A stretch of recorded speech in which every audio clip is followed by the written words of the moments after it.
Oi, tudo bem? Hoje a gente vai começar a estudar sobre armazenamento em nuvem. Desde os anos 70, quando se fazia um diagrama de interligação de computadores ou até mesmo de redes telefônicas, quando se utilizava de uma parte da estrutura que não se sabia como era internamente, ele era representado com uma nuvem, né? Então isso acabou ficando para a internet.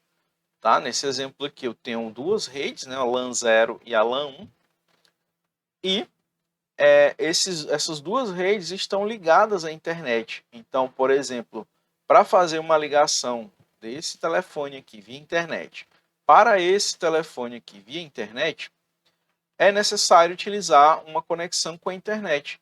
Então, a conexão é feita aqui através desses roteadores, tem dois roteadores aqui, e eles estão conectados à internet. Só que na internet a gente não sabe qual é a estrutura que está sendo utilizada ali para fazer a ligação desses dois outros roteadores, tá?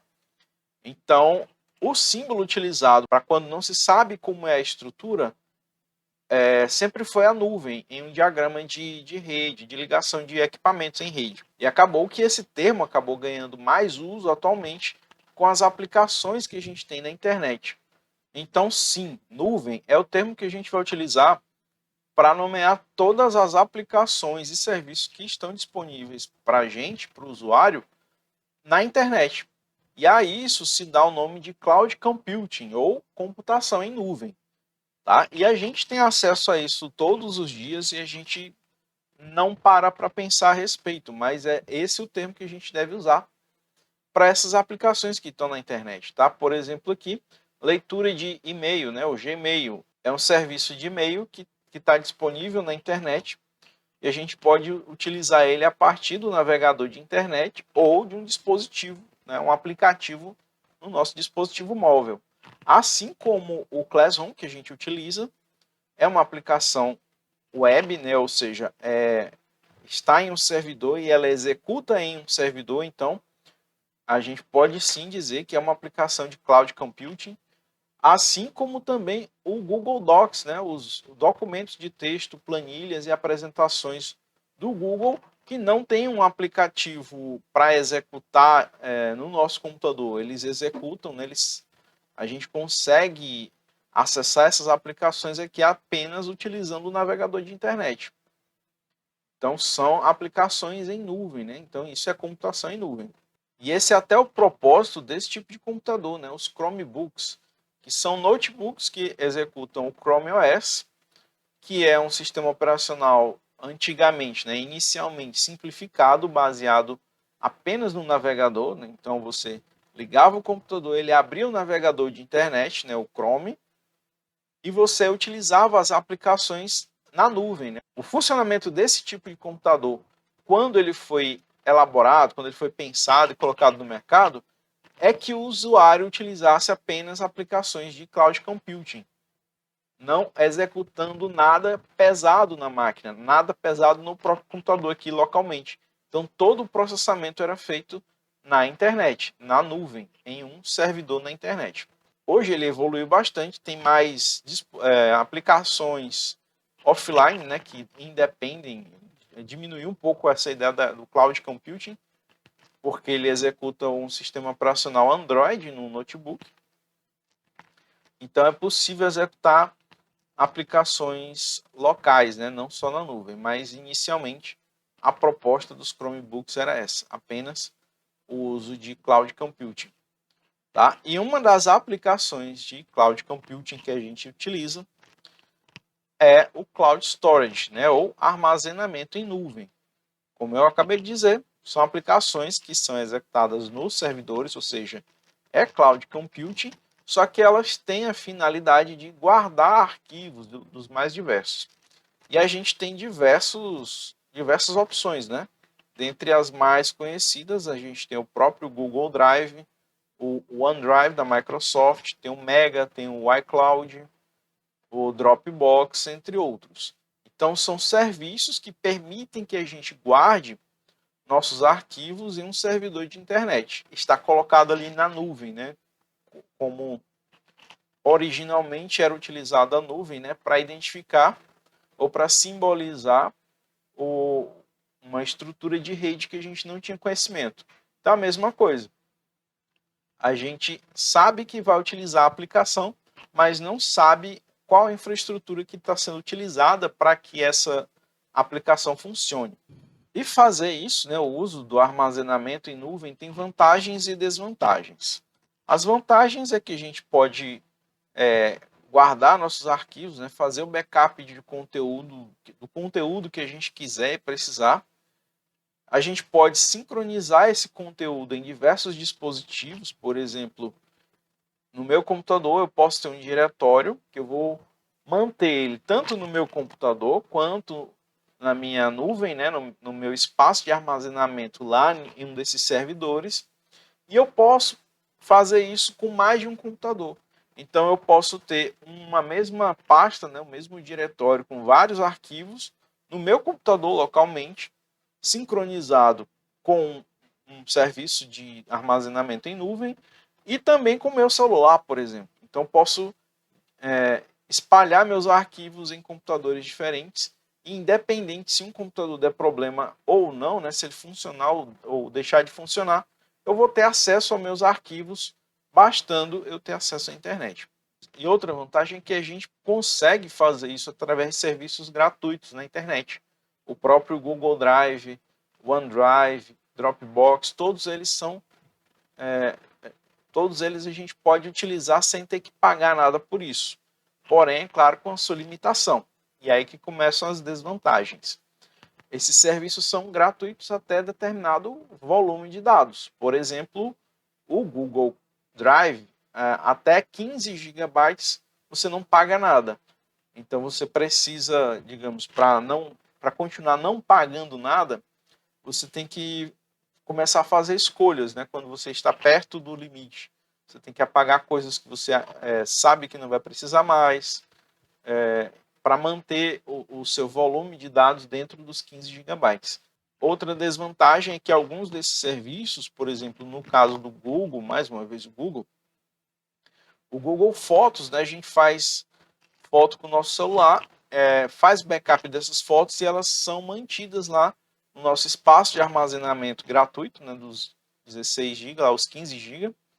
Só que para que a gente guarde um grande volume de fotos, a gente precisa aceitar que essa resolução, né, que a qualidade das fotos seja um pouco menor, para ter um acesso a um volume maior de fotos, ou guardar um volume maior de fotos, tá? E outra desvantagem, que é o que eu considero mais grave ou mais arriscado, né, é que os usuários desses tipos de serviços estão sujeitos às vontades dessas empresas. Se uma delas resolver que não tem mais serviço grátis, você vai ter um tempo lá para fazer o download dos seus arquivos e adeus, né? Se quiser mantê-los na nuvem, você vai ter que pagar. Então a gente fica sujeito a esse tipo de coisa. Vou mostrar para vocês então como funciona esse tipo de serviço, tá? Vou abrir aqui meu navegador de internet. O Google aqui, né? Eu estou logado no Google, ou seja, já fiz o login aqui na minha conta. E eu tenho acesso, né, apenas com um único login, a todos esses serviços do Google aqui, onde a grande maioria deles são aplicações de cloud computing, né? Por exemplo, aqui a gente tem o Google Drive, o Google Fotos, o Google Meet, todos são aplicações web, né? Ou seja, executam apenas na internet, tá? No caso com o uso de um computador. E a gente tem aqui o serviço, ó, Google One. Vou abrir aqui para vocês verem. No Google One, a gente tem aqui um serviço de armazenamento incluído, tá? Então, por exemplo, aqui, ó, na minha conta pessoal do Google, eu tenho isso aqui, né? Eu já usei 10,81 gigabytes dos 15 que eu tenho para utilizar sem pagar. Se eu passar disso ou quiser guardar mais do que isso, aí eu posso optar em pagar, tá? Para isso. Beleza? Vou mostrar aqui para vocês os planos, tá? Então, eu estou aqui nesse, né, ó, onde todos nós estamos. Todo usuário de celular Android tem que criar uma conta Gmail para poder utilizar o celular, para poder instalar aplicativos. Então, a gente, por padrão, estamos todos aqui, ó, nesse plano, tá?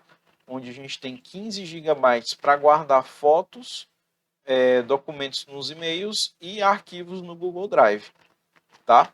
Então, esse é o serviço do Google One, beleza? Então, agora eu vou mostrar para vocês o próprio Google Drive. Então, vou aqui em aplicações, Google Drive. E tá aqui o Google Drive, beleza? Aqui eu tenho meu Drive. Eu tenho diversos diretórios, onde eu guardo aqui diversos arquivos pelo tempo que eu quiser, tá? Então, assim como no computador, que tem os diretórios, né? A gente tem aqui a raiz e os diretórios, né? A estrutura é exatamente a mesma, a organização é exatamente a mesma. Só que, por exemplo, eu posso compartilhar isso aqui com pessoas, tá? Então, aqui, por exemplo, eu vou criar um diretório novo, ó. Aqui na minha raiz, eu vou clicar aqui em novo e eu vou criar uma pasta. E eu vou dar o nome aqui de informática básica.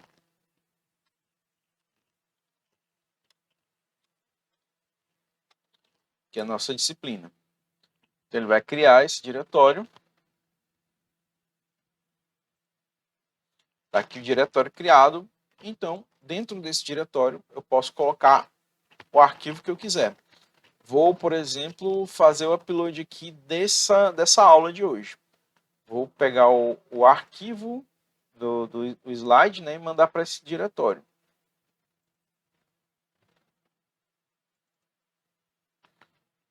Foi a aula 11. Então, eu vou copiar ele aqui, segurar, arrastar, alternar para a janela e soltar.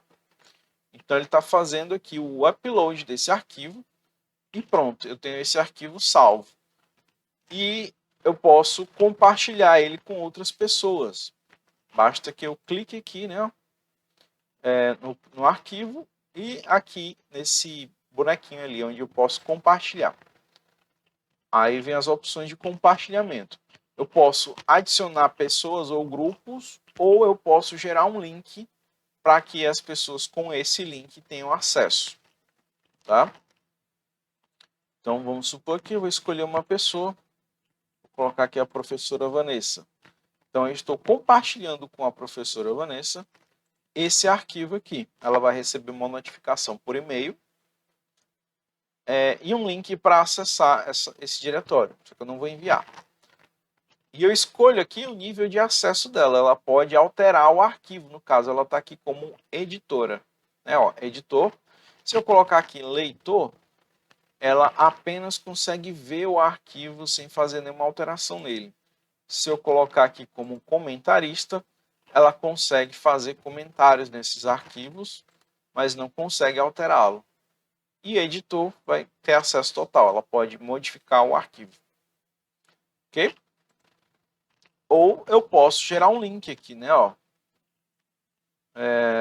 Copiando o link, eu dou acesso a qualquer pessoa com esse link para que ele possa, pelo menos, ver esse arquivo, tá? Agora eu vou mostrar para vocês a sincronização, tá? Aqui quando você acessa o seu Google Drive pelo navegador, ele vai te dar a opção de fazer o download do Google Drive para o desktop, né? Ele vai chamar aqui de instalar backup e sincronização. Então ele vai direcionar você aqui para um diretório onde ele vai explicar o que é esse backup e sincronização, que hoje, né, foi atualizado para Google Drive, né? Então você faz o download desse arquivo e ao instalar, você vai ter no seu computador, deixa eu mostrar aqui, vai ter no computador esse programinha aqui rodando em segundo plano, ó. Vou abrir aqui. Então, nesse caso, ó, eu tenho duas contas, tá? Eu tenho aqui a minha conta pessoal e minha conta do IFP, tá? Minha conta institucional. As duas contas estão sincronizando arquivos, né? Ó. Então, tudo que eu salvo ou altero em um determinado diretório, ele vai fazer o upload automaticamente desse conteúdo, tá? Então a gente vai configurar esses locais. Por exemplo, depois que você instala, ele vai criar 2 unidades virtuais aqui no seu computador. Vou clicar aqui em este computador e eu vou ter aqui 2 unidades virtuais, né? Ó, G e H.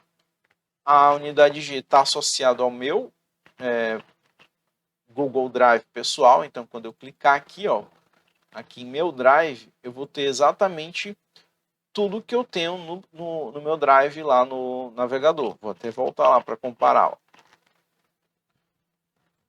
Vou colocar ele aqui do ladinho do navegador. Olha aí. Então tem aqui esse diretório 1A, 3x4 Juju, apartamento Teresina, atividade matemática.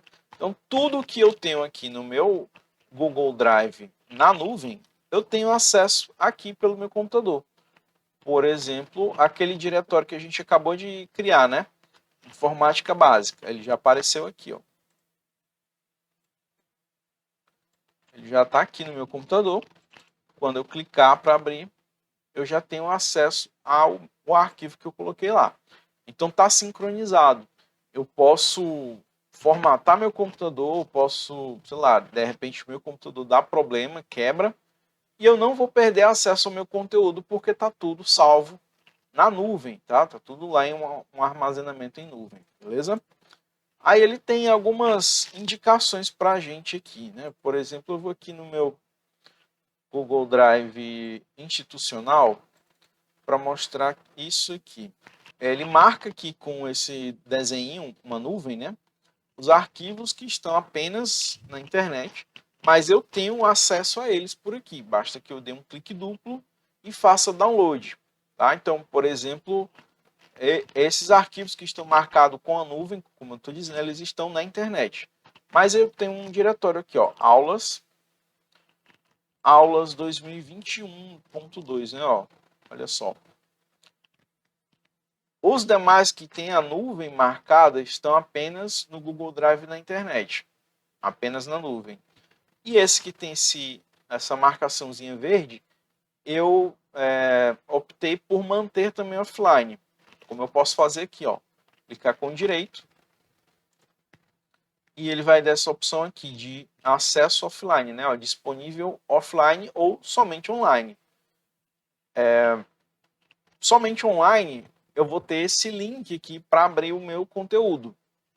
E ele vai continuar apenas salvo na nuvem, né? Na internet. Mas se eu quiser disponível offline, eu não preciso ter internet para ter acesso ao meu conteúdo, que é o caso aqui. Todas as minhas aulas desse período eu mantenho aqui também offline. Então eu vou ter uma cópia na nuvem e uma cópia no meu computador offline. Caso eu fique sem internet, eu não fico sem acesso a esse conteúdo aqui, ok? Da mesma forma, existe aqui o OneDrive, tá? O OneDrive da Microsoft. Vamos a ele. Simplificando bastante, é a mesma coisa, só que da Microsoft.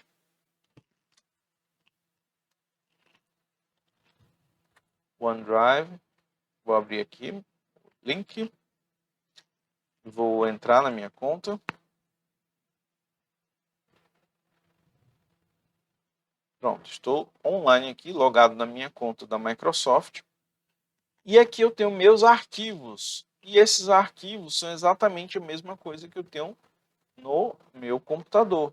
A mesma coisa, o mesmo funcionamento.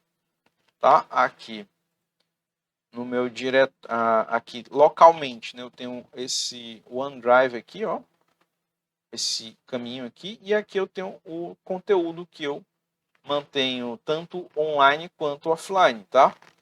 Por exemplo, aqui a mesma marcação, né, onde tem uma nuvem, indica aqui onde tem essa nuvem marcando aqui no diretório, indica que os meus arquivos estão apenas na nuvem. Mas se eu quiser mantê-los offline, eu posso fazer isso. Por exemplo, aqui, aqui, ó, always keep on this device. Always keep on this device. Então, mantenha sempre nesse dispositivo. Então, ele vai fazer uma cópia offline aqui no meu computador e vai manter sempre atualizado, né, na nuvem. Ok? E é isso, pessoal. Até a próxima.